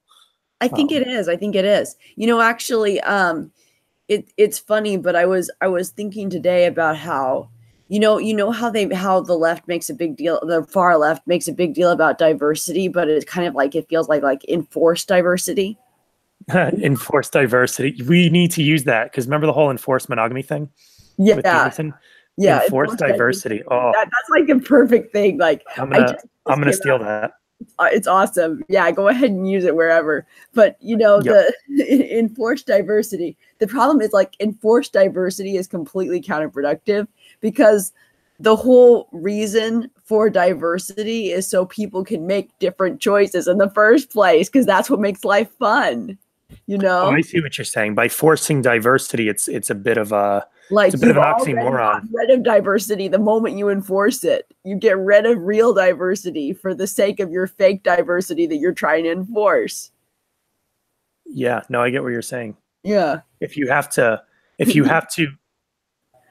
impose diversity, then it's not really diverse. Oh, Brian says, I guess there is a centrist political position. Isn't that where we have an agreement point? Yeah, I can call myself a centrist when I'm thinking in the terms of like left right. It's just the left right spectrum isn't the only model I would use in my head.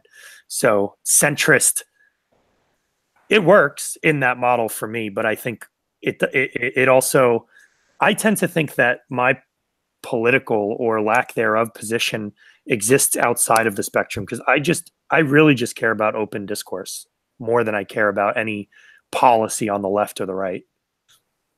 Would you agree with that? Yeah. Is that where you fall? Or do you think, like when it comes to policies, do you tend to agree more with conservative policies, left policies, or do you not really care? Can you hear me well? Oh, yeah, I can hear you fine. It's just hard for me to always know if you're talking to the. Yeah, Oh, I'm talking to you. I'm sorry. No, it's fine. Yeah, I think that I tend to agree. Actually, I'm not really sure, because it's hard to follow everything so super well. So I'm not really sure for sure, but I think in general, like, as the way things are going right now, where I feel like things have, like, the change has just sped up so fast, and I don't feel like anybody's doing, like, even the conservatives aren't doing a good job of examining what the side effects are. It's more like they say no and then they yield, and then they say no and then they yield. And so, like, now we're just on this, like, constantly accelerating train in a direction that I'm not sure we necessarily want to go anymore. And what's happening is that so for me, I'm kind of along the lines of like I'm not even sure if the policies, more than the policies, I just want to be able to know that we're not going to do something incredibly stupid tomorrow, because, things are the way they are right now and I'm still alive, but what happens tomorrow, I don't want somebody to suggest that we all jump off a cliff tomorrow and, like, everybody does it, Oh, I'm not doing it.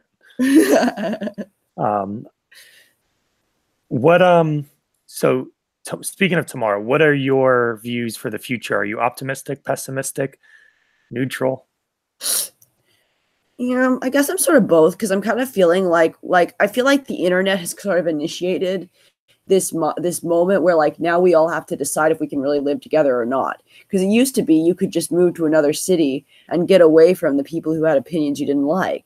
So, you know, when you had your own religion, you had it with a bunch of different people, you know, who were all in the same geographic area and they all believed the same stuff you did.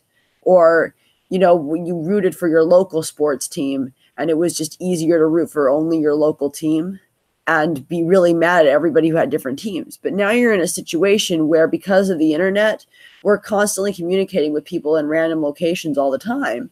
And so at that point, you actually have to start and say, okay, wait a minute, how do we really live with each other? Because I can't just keep pretending that these people that disagree with me are all bad. I have to actually come up with like a better interpretation of them. And I think that the best way to do that is to say, okay, I'm going to assume good intentions until proven otherwise, even if the person's saying things that I feel are absolutely wrong, because I'm going to assume that one of us has been misinformed. I'm not going to, and even if I assume bad intentions because of what a person's done, I'm not going to be 100% dogmatic in my belief that that person has bad intentions. Because that is, I think, what the issue is with the left, is that they have these like dogmatic beliefs about what other people's intentions are. And that's where I think they're wrong, because you do not know that you don't know that the Christian baker didn't want to bake the wedding cake because he didn't like the gay couple as people. It could just be because he felt he didn't want to make a certain statement.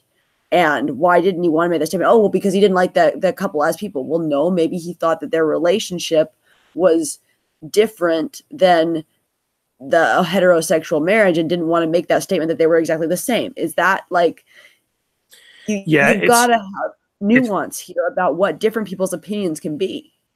Yeah, it's frustrating because, I mean, he says in no unclear terms that his position is that he's not going to make a cake like that. It's not even about selling it. I think if the cake existed and he just had to sell it, he would sell it. He's just not going to make such a cake. I don't know enough about the actual story myself. I'm trying to be as hypothetical as possible here.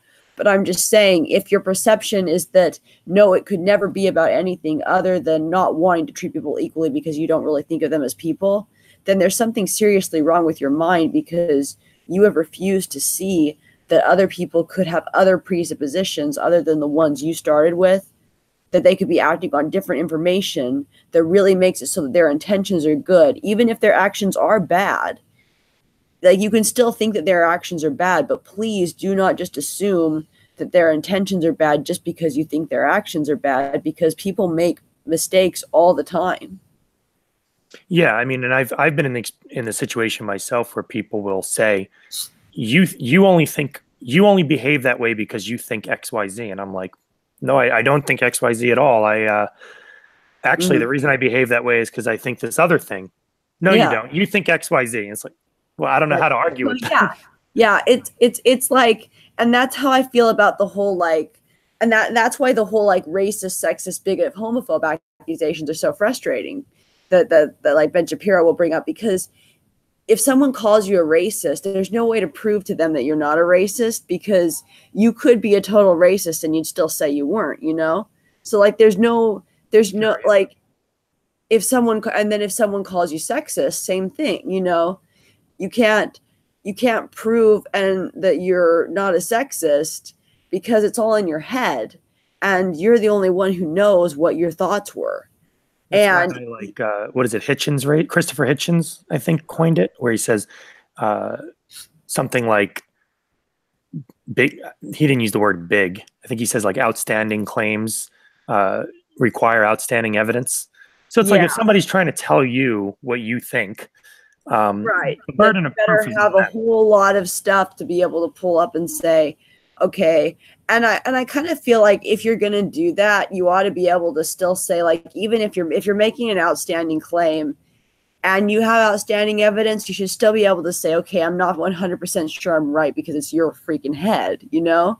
Right. It's your brain that's doing this. So like, I'm not, but I just feel like, you know, maybe I'm 90% sure that this person did this with racist motives, but I'm never going to say I'm 100% sure, because I'm not in their head. And that I think is where I would draw the line of like, I'm not ever going to say I'm 100% sure about what anybody else was thinking, because that just seems wrong to me. Yeah, and I'm fine with people like, I'm not a mind reader, but sometimes if somebody does something enough, I'm going to behave as though they are something that I assume. Yeah, exactly. The problem and is, yeah, you have to. the problem is, usually when I do that, it's like the other person doesn't really want to talk about it either. Uh, what I have, unfortunately, is people are calling me and my friends racist and sexist and all this stuff, and we're like, oh, we're sorry you feel that way. Can we have a discussion to clear up this misunderstanding? And they don't want to, because because even when presented with the opportunity, they're right. They get moral superiority feelings out of feeling that they are so good for having pointed out the racists, and they just they don't want to give those moral superiority feelings up.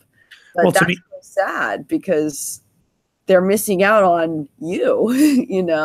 Like they'll never know you if they've always put up the racist wall in front of everyone who acts a certain way or says anything in a certain thing. They'll never actually know you. They'd only see like the picture they put up, and that really stinks, because that's not like. That's why I really think like the question of life right now that there's the internet, is, are you going to build your bubble tighter and tighter and tighter as a result of the internet being what it is, or are you going to learn ways to expand yourself and to be humble enough so that you can actually communicate with people? Because communicating with people is going to take a lot more humility now, and a lot more, I think, courage, because there's just so many ways for people to find information about you that you just want to just shrivel up and not talk to anybody. But you I feel like now it's come to the point where like, if you want to really communicate with other people, you're going to have to be humble first, so that you don't just create your fake palace thing where like everybody agrees with you. And then you got to be brave enough to actually communicate on honestly yourself. Well, it's the whole I don't know if you've ever read The 7 Habits for Highly Effective People, but it's the seek first to understand and then seek to be understood.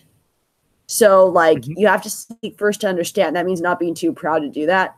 You got to seek to be understood. That means not being too scared to seek to be really understood. That's the two things that you got to do. And if you can do that, you can truly communicate with people. Otherwise, you're going to have issues.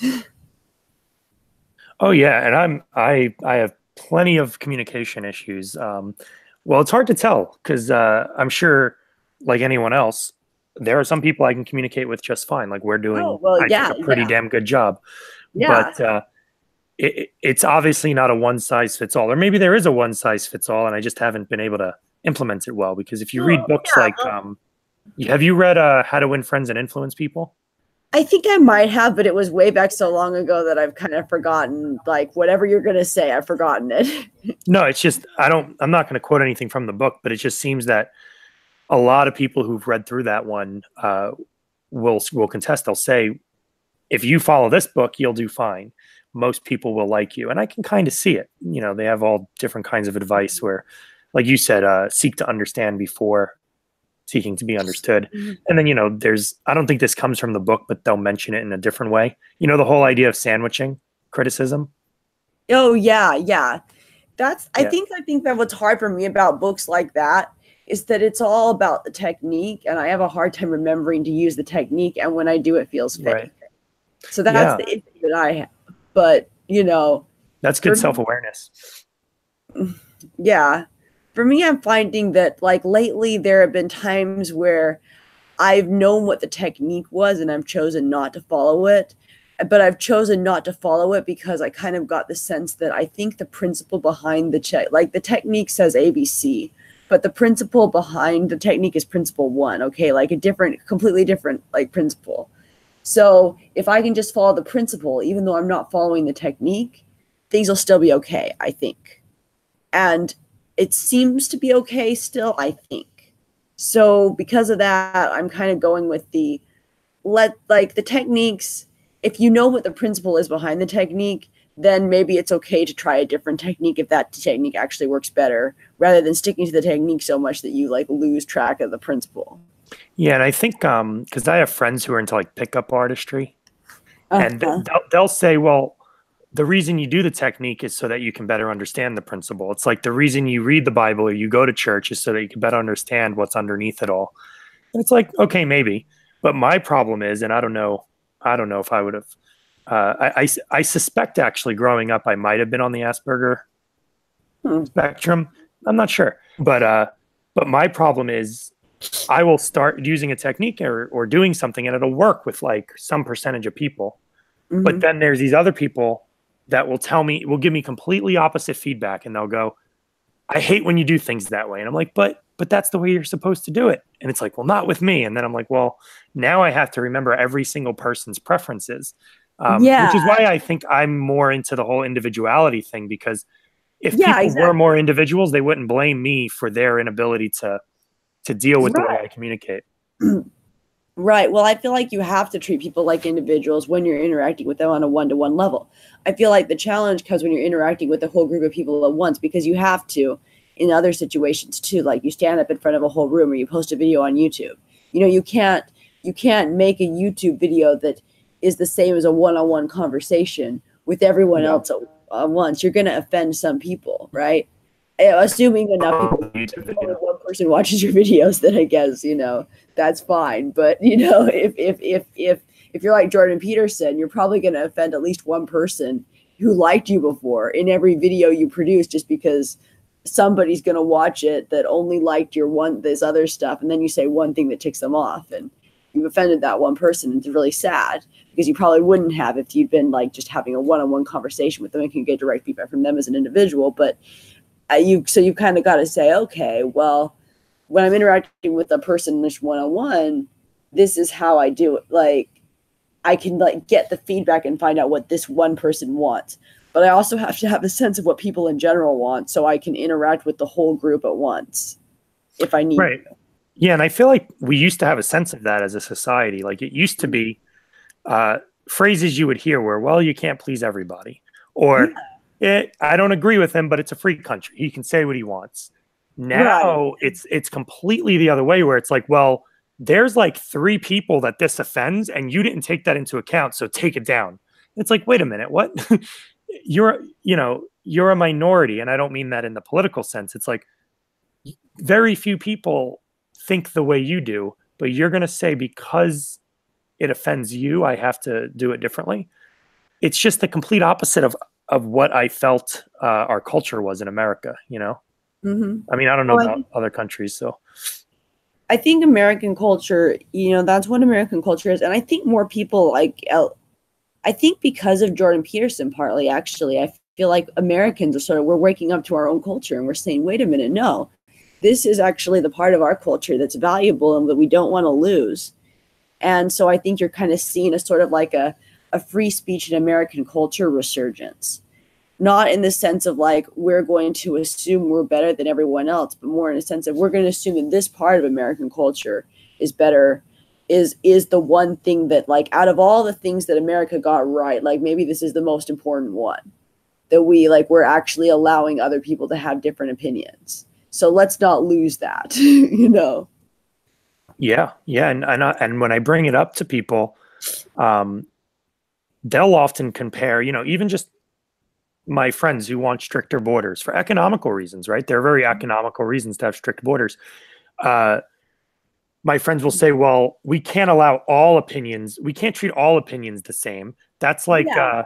And I they're don't like, can treat them all the same. well, it's funny because they'll start comparing like wanting stricter borders to like flat earth theory. And I'm like, one, I don't think that's a fair comparison, but two, I would actually be very much against it if you were telling people who believed in flat earth theory that they couldn't talk about it. I Well, would yeah, fight for their right to that talk about it. actually reinforces flat Earth theory. In fact, I actually do want to make a video at one point about like how not to debunk flat Earthers, because I went on this kick where I watched a lot of flat Earth debunking videos, and some of them were better than others. But the frustrating thing about them is that these people, like, they have the idea that somehow calling these people stupid will actually work, and it's like, you realize that it takes zero intelligence to call another person stupid, first of all. So it says nothing about your intelligence when you call someone else, when you like, that's your key point, that the other person is stupid. Yep. And to the conspiracy theorist, that's exactly what the perpetrator of the conspiracy would tell you. Right. Right. Yeah. So you're just like Alex Jones, they kicked him off all these platforms. Well, I'm sorry, a person who thinks the world is against him, you just silenced him. You really think you have just confirmed every single thing he ever thought. Like, there he go. Like, what have you done? Yep. It's wild. Which is why, like, I mean, I don't have to talk. I won't spend much time debating a flat earth theorist, but I would talk to a flat earth theorist. Like, I'd be like, okay, let's hear you out. Yeah, like, well, because you don't ever know. Because I really feel like the flat earth theory, I feel like it comes down to trust, because I feel like the best way to know for yourself that the earth isn't flat is to like kind of like have an understanding of math. But not everybody's just naturally good at math to the same level. And so if you're not that good at math, everybody's been telling you your whole life the world is round, and then you see a bunch of information that makes you start to doubt that. If you're not the kind of person who's going to trust in the system, then you feel like it must all just be that the system is trying to make you trust in a system that you don't trust in. And like, it doesn't matter like what the math says. You don't understand the math. And maybe you've never understood math because maybe you were always in math classes that just were moving too fast for you. And so you could theoretically understand math better than you do, but nobody is actually teaching you math in a way that you could understand it really, because they're not. And so there you are standing there saying, these people are creepy and calling me stupid. And why the heck should I listen to them? That's how I see flat earth theory, to be honest. My favorite image of that, I mean, it's meant to be satirical and a way to debunk flat earth theory.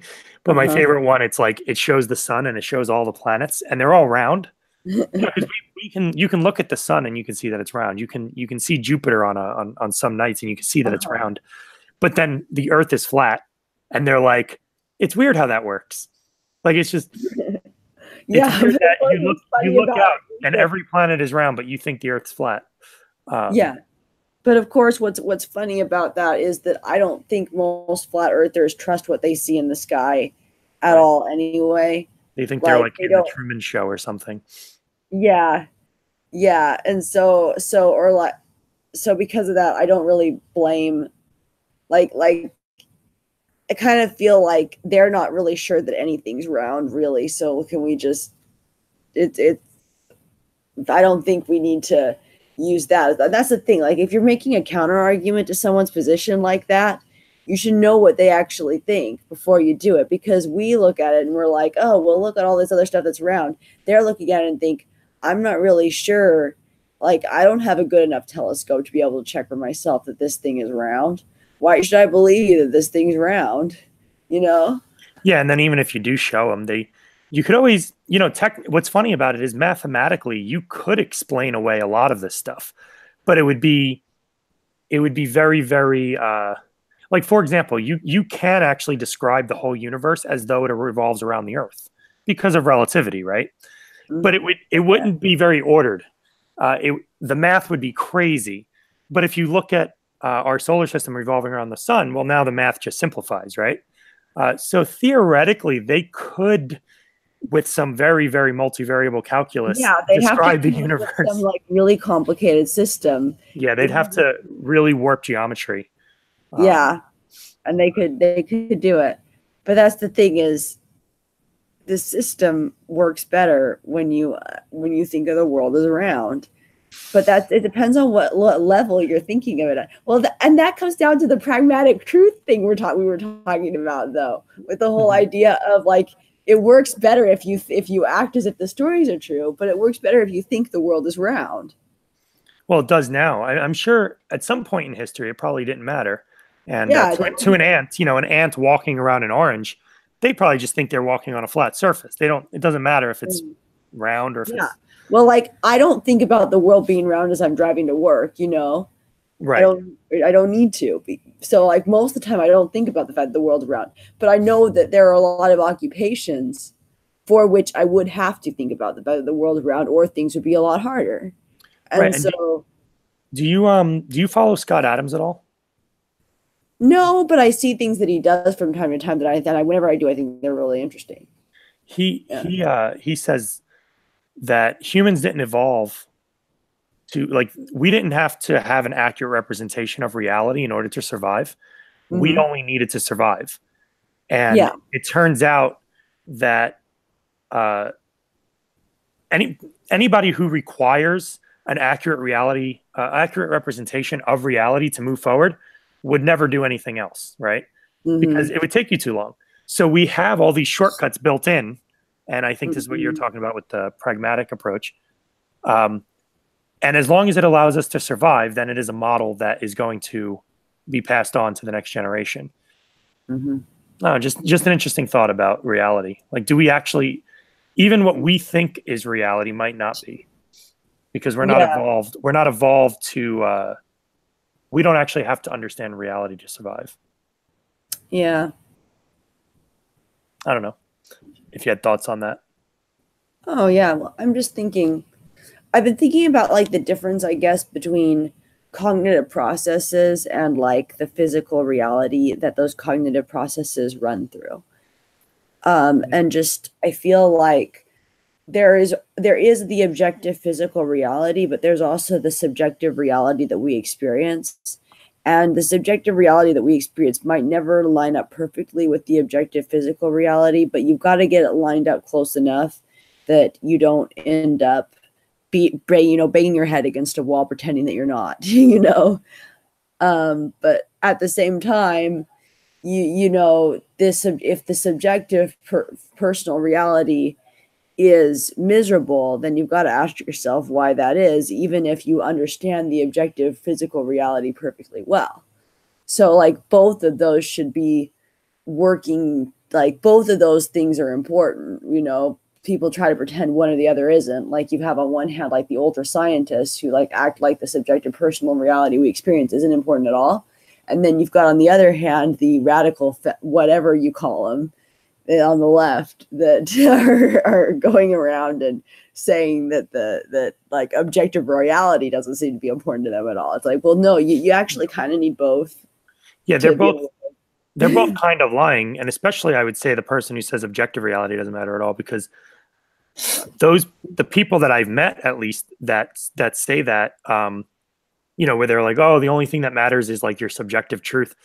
It's like, well, you seem really hell bent on convincing me of that, which seems to Right. be at odds with, like, why do you care if I believe it or not? If it's, you know what I mean? That's my subjective Yeah. truth. But Right. they will push it onto you as hard as they can. So I don't think they're actually behaving in the way that they say they believe. Right. I think there's kind of there is a mindset, and I think it's the resentment mindset that Jordan Peterson talks about, where there are people who do better in objective reality and there are people that do worse. Like in a competition, somebody will do better, someone will do worse. And a resentful person comes in and says, okay, well, I'm going to say that it doesn't matter because that's the only way that I can feel good given the fact that I lost. It's the only way they can compete is by getting rid of the game. Right. And so they are in a game getting rid of competition, I guess, is like the best way to put it. And Wow. that is a problem because after they got rid of the game, nothing would exist anymore, because objective reality is the whole reason for why we experience subjective reality in the first place, like the chemicals that go through our brains and then we experience, more of different feelings and so forth. The electrons, they're matter too that go through our brains, and that's our thoughts. You have to have an objective reality in order to be able to experience a subjective reality in the first place. So you have to have an objective reality in order to have something to have feelings about. Like, so if you decide objective reality isn't real, well, then you're pretty much going to be alone, dark forever, I guess. Yeah, that's an interesting way of putting it. A subjective reality exists within an objective reality. And Yeah, but that at the seems same, obvious to me. Yeah. yeah, it seems obvious to you, but like then Jordan Peterson says the result is the reverse is sort of true too, in the sense of like the our desire to find out about facts about the objective reality is part of our sort of subjective reality. So it's all like nested in together, and you can't just like basically the way our lives work, at least you can't have one without the other. You really can't, I don't think. Right. It's the whole chaos and order thing. Yeah, the chaos and order thing, except objective and subjective reality. Yeah. But I Yeah, mean, in that sense, you could think of objective reality as kind of the order, maybe, yeah, and yeah, subjective definitely. reality As as the well, chaos. it's like particles and waves, because electrons, they behave sort of like waves. So the electrons running through your head for the thoughts. So you've got like particles, and then you've got waves. So it's all particles and waves, objective, subjective, yin, yang, male, female. There you There's a go. beautiful duality to the world for sure. Exactly. This is interesting. Yeah. Yeah, I love this kind of stuff. So, but we should wrap up soon. Okay. Yeah, we Is should. there a topic that what's something that you've learned recently that you are really trying to explore? Huh. That's weird. Okay, let me think. I'm Did just I ask that poorly? No, you didn't. It's just okay. I'm thinking a lot about how there's actually this writer that everyone at my university was obsessed with him because he actually teaches at my university. I don't know if you've heard of him. His name's Brandon Sanderson. And he actually writes about all this stuff. And I have been noticing lately that a lot of the stuff we talked about actually shows up in his books too. Like, because the whole like objective subjective reality, comparing that with the male and female, I can give you an example because there are two book series of his where that shows up. One is the Stormlight Archives, which is more common, and in that one, the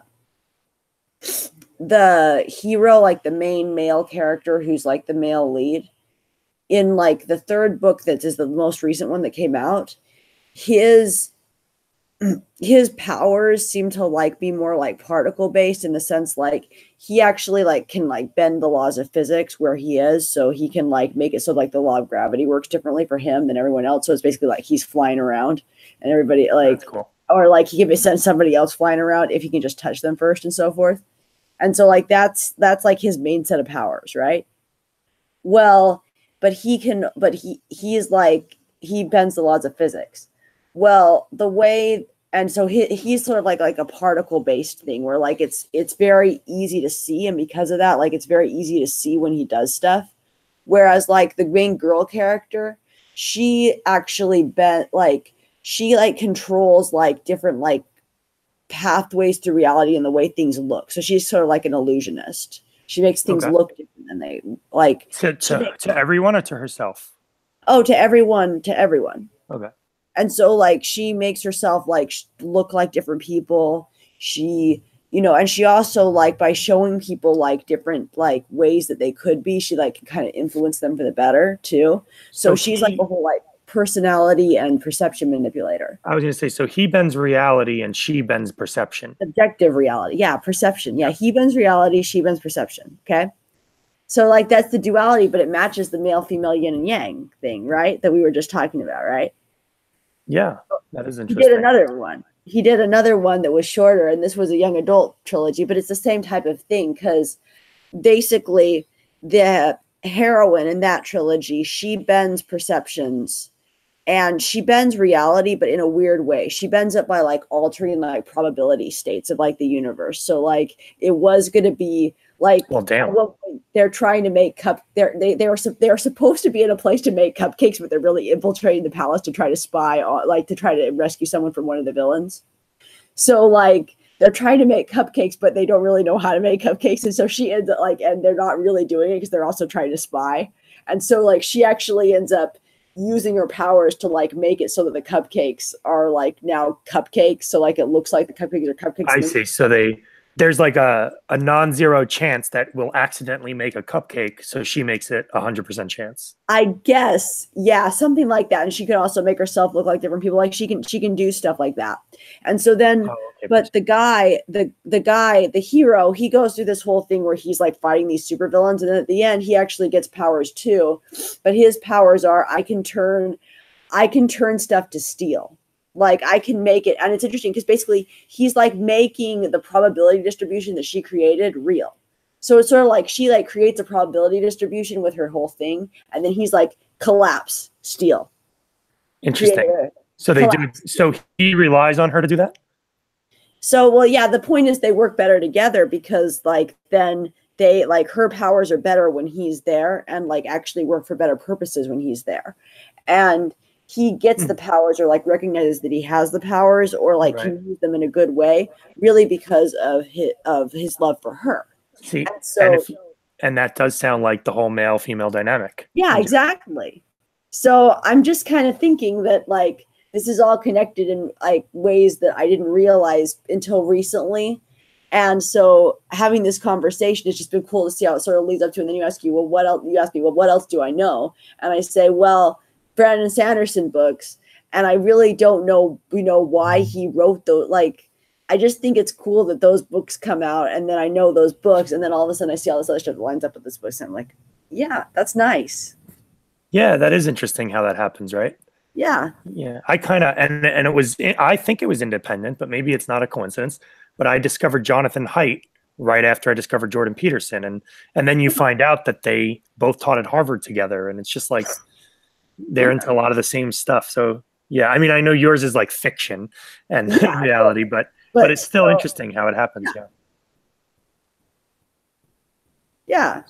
I'm going to look up that author. I've been looking for some good fiction. I'm working on one now. But I need to get back into it, which that is another common thing. They say guys tend to read a lot more nonfiction. Yeah. And that's, I guess, about how it is, which may explain why women are more religious actually in some ways, because women, we're more likely to maybe actually read the Bible stories and like actually enjoy them, maybe. Possibly, yeah. Well, and it's interesting because I do think people do get offended at the idea now, and I don't think this is going to offend you, but if from the story you just told, it's the underlying lesson there is that maybe women are better at manipulating perceptions and men are better at manipulating reality, Right. And the women in my life now that I'm making new friends and stuff through the Peterson meetup, whatever, they're not offended by that at all. They're just like, yeah, that's my superpower.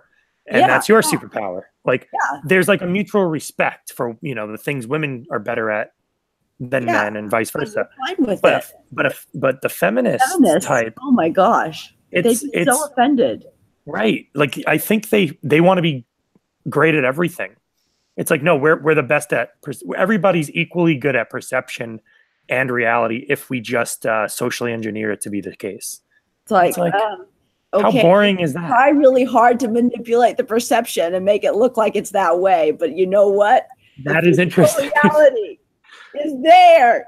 Well, there you go. So the feminist movement itself is a very feminine attempt at distorting reality. That's interesting. Exactly, but it's not a good one. No, it's not. Well, it's because they're doing it.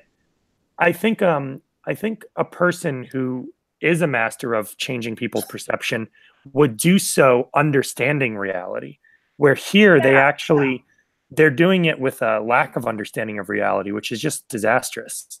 I know, it's terrible. It's absolutely terrible. Yeah. That's fascinating. All right, well, I think now's a good time. It's been 2 hours, so I think it's a good time to call it quits. We'll stay on the call just for a little bit after I hang up, but thank you to everybody who tuned in and participated, asked questions. I know there are a few dangling messages here. Thank you, Brian. Here, I'll read some of the last few. So Brian says, science evolved as an anthropological thing, never pretending to be objective. Even the strongest scientists admit that they live in a subjective reality and that the science itself is subjective. He says, objective reality was, and then he put in quotes, discovered based exclusively on our subjectivity. Good point. Yeah. Good point. Yeah, Brian's very smart. Me and him have started talking recently. He's wicked smart. All right. Well, thanks for coming on my show. No, thanks for having me. This was a really good conversation. It really And I was. guess I definitely will subscribe to you. Still haven't, but I definitely will now because yeah, this was awesome. Okay, good. I'm glad you enjoyed it. Have a good night, everybody. And I'm going to end the broadcast.